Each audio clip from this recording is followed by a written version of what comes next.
In February 2016, at Bangladesh Central Bank's headquarters in Dhaka, something occurred that laid bare the profound weakness in the global financial system.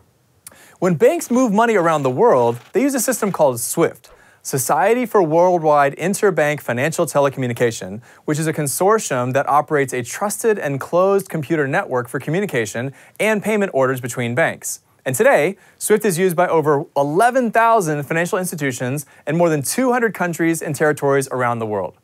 And one of them is Bangladesh Central Bank, BCB, with its headquarters in Dhaka, Bangladesh. On a daily basis, staff members at BCB would go into a highly secured room with closed-circuit security cameras, log into SWIFT, and dispatch payment orders with encrypted communication. 8,000 miles away, though, the New York Federal Reserve Bank is the gatekeeper of much of world banking and hosts accounts for 250 central banks and governments, including the BCB. So when the New York Fed receives a payment order, it follows the instructions and sends the money to the recipient.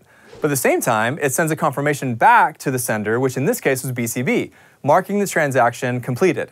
Now, this process happens all around the world every single day, with about $5 trillion being directed via SWIFT.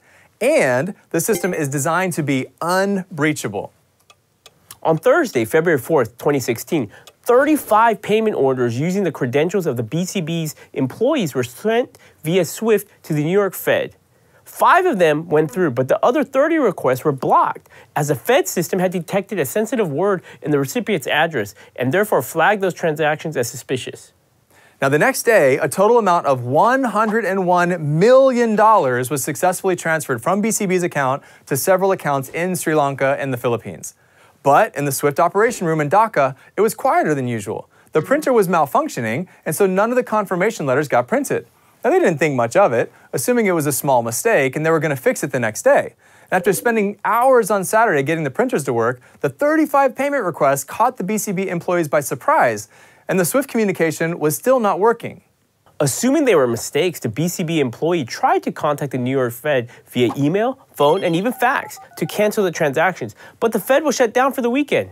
On the following Monday, BCB was able to get the SWIFT communication system working again, and it was not until then that they actually realized that the most daring bank robbery ever attempted using SWIFT had happened. 4 days ago. It would prove to be the most severe breach yet of a system designed to be unbreachable. It turned out that the hackers had installed malware on BCB servers that had sent the 35 payment instructions and which deleted any incoming notices of the SWIFT confirmation messages. And when the Fed was back in business that Monday, BCB was able to reach out and ask them to block the money transfer. But it was too late, and the money had already been sent to the recipient banks. So they sent the SWIFT messages to the Philippines bank, RCBC, but it was a public holiday in the Philippines, so they would not be able to be read until Tuesday, February 9th. And by that time, the money had already been transferred out.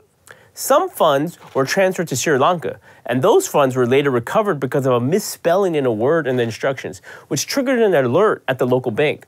But the $81 million that went to the Philippines was not recovered. That money was sent to 4 fake accounts at a small Manila branch of a bank called RCBC. And from those accounts, the money was taken out and laundered through the Philippines casinos, never to be recovered. Now, at the time, the Philippine casinos were not covered by anti-money laundering laws, and so it was almost impossible to track the money. Now, as of today, most of the money is still nowhere to be found. Other similar cybercrimes have been reported elsewhere, such as in Vietnam and Ecuador, and other cases will likely come to light. And the hackers, however, have yet to be identified.